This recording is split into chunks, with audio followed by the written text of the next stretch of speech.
ఏమండి, నేను మొన్న ఒక ఆర్టీసీ బస్ ఎక్కానండి. ఆయనకంటే ట్రైన్కి టైం అయిపోతుందంట. అందుకని రాజమండ్రి షెల్టన్ దగ్గర పెట్రోల్ బంక్ దగ్గర దిగారండి. ఆయన దిగేటప్పుడు డ్రైవర్ని అమ్మనాబూతులు తిట్టుకుంటూ దిగారండి. ఇంతకీ ఎందుకు తిడుతున్నారా అనేసి అడిగితే కండక్టర్ అడిగాడు అనమాట. ఎందుకు తిడుతున్నారని అంటే ఇంక చాలా వల్గర్గా తిట్టాడండి ఆ రోజు. ఇంకా నేను వీడియో తీద్దాం అనుకున్నాను, కానీ నేను కూడా దిగాల్సిన టైం అనమాట. అందుకని ఇంక నేను వీడియో తీయలేదు. ఎంత వల్గర్గా తిట్టాడంటే, ఎవడైనా గోకవరం నుంచి రాజమండ్రి తలా తీసుకొస్తాడా వేయదవన్నాను. టైమింగ్స్ లేవా మీకు పోవలేదా అంటే, ఏమండి ప్రతి ఆర్టీసీ డ్రైవర్కి టైమింగ్స్ అనేది ఖచ్చితంగా ఉంటుందండి. ఉండదని నేను అన్ను, కానీ వాళ్ళ టైమింగ్స్ తీసుకొచ్చు కన్నా సర్వీస్ కూడా చేసుకోవాలి కదా మధ్యలోని. నేను కోసం డైరెక్ట్గా రాలేదు కదా, అది పైగా సింగిల్ స్టాప్ కదా, ఆర్డినరీ బస్ ఎక్కారు ఆయన. ఆర్డినరీ బస్ ఎక్కి అమ్మనా బూతులు తిడితే అది అసలు డ్రైవర్కి ఎంత అలా ఉంటుందో చెప్పండి ఒకసారి. ఇప్పుడు డ్రైవింగ్ ప్రొఫెషనల్ అనేది చాలా కష్టం అండి. ఎందుకంటే ఆల్రెడీ నేను కూడా ట్రై చేశాను. డ్రైవింగ్ నేర్చుకుందామని ఏదో 50-50 నేర్చుకొని వదిలేసాను తప్ప, కానీ అంత భయపడ్డాను నేనే. అలాంటిది ఒక ఆర్టీసీ డ్రైవర్ ఎంతమందిని ఎక్కించుకోవాలి, తీసుకురావాలి, ఎక్కడ పడితే అక్కడ స్టాప్ చేయాలి, వాళ్ళు దించాలి, వాళ్ళు మళ్ళీ పికప్ చేసుకో, ఇంత పని ఉంటుంది కదా. ఆయన బయలుదేరేటప్పుడు ఒక హాఫ్ అన్ అవర్ ముందు బయలుదేరాలి, లేదా 1 అవర్ ముందు బయలుదేరాలి, అంతేగాని దిగేటప్పుడు డ్రైవర్ని తిట్టుకోవాల్సిన అంత అవసరం ఏముందండి. సేమ్ సిచ్యువేషన్ ఈరోజు మా వారు ఫేస్ చేస్తున్నారు. ఎక్కడ అనుకుంటున్నారా? హైదరాబాద్లో ఫేస్ చేస్తున్నారు. ఆయనకి రాజమండ్రి డిపో నుంచి హైదరాబాద్ స్పెషల్ అని వేసారండి.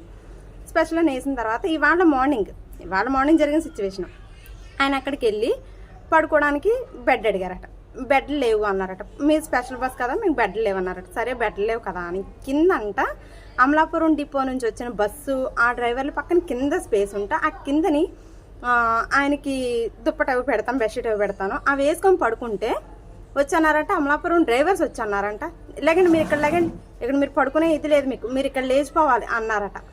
ఆయనకి ఇప్పుడు నేను జస్ట్ ఒక హాఫ్ అన్ అవర్ ముందు కాల్ చేస్తే ఆయన ఏమన్నారంటే, నన్ను ఇక్కడ లేచిపోమన్నారమ్మా, పడుకోవడానికి ప్లేస్ కోసం ఎత్తుకుంటున్నాను అన్నారు. ఏమండి, తెల్లవారు డ్రైవింగ్ చేస్తారు కదా, మీరు ఒక డ్రైవర్లే కదా, మీకు ఆ మాట తెలియదా? తెల్లవారు డ్రైవింగ్ చేయాలి, మళ్ళీ డే అంతా అక్కడ రెస్ట్ తీసుకోవాలి, మళ్ళీ నైట్ అక్కడ స్టార్ట్ అవుతారు కదా. ఆ మాత్రం బుర్ర బుద్ధి లేకుండా మళ్ళీ మనం సాయం చేసుకోకపోతే ఇంకెవడు చేస్తాడండి? మీకు తెలీదా? మీరు సేమ్ ప్రొఫెషనల్ కదా, మీకు తెలియకుండా మీరు ఎలా ఉన్నారండి? అసలు నాకు అదే అర్థం కావట్లేదు. మనిషి సాయం చేయకపోతే జంతువులు వచ్చి సాయం చేస్తాయా? ఇంకా జంతువులకి మీకు ఇంకా ఇదేముందండి?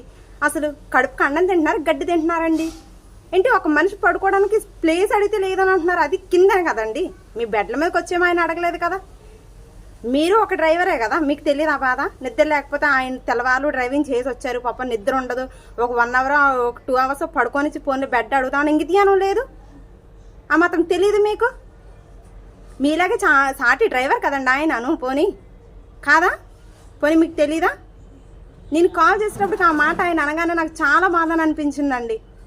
ఏమండి, మీరు డిఎం గారికి కాల్ చేశారా అంటే, ఎందుకులే అమ్మా డిఎం గారికి, పోన్లే నేను పడుకొని లేచాక నాకు ప్లేస్ ఏమన్నా దొరికితే అప్పుడు చేస్తాను, లేకపోతే బండిలోకి వెళ్ళి పడుకుంటాను. ఏమండి, బస్సు ఎంత వేడొస్తుంది, ఎండలు ఎలా కాస్తుందండి బయట. ఆ మాత్రం బుర్ర బుద్ధి లేకుండా ఎలా ఆలోచిస్తున్నారండి? అసలు మనుషులేనా? మనుషులు తిరిగే సమాజమే కదండి ఇది. మనుషులా బిహేవ్ చేయరేటండి ఒక్కళ్ళు కూడాను.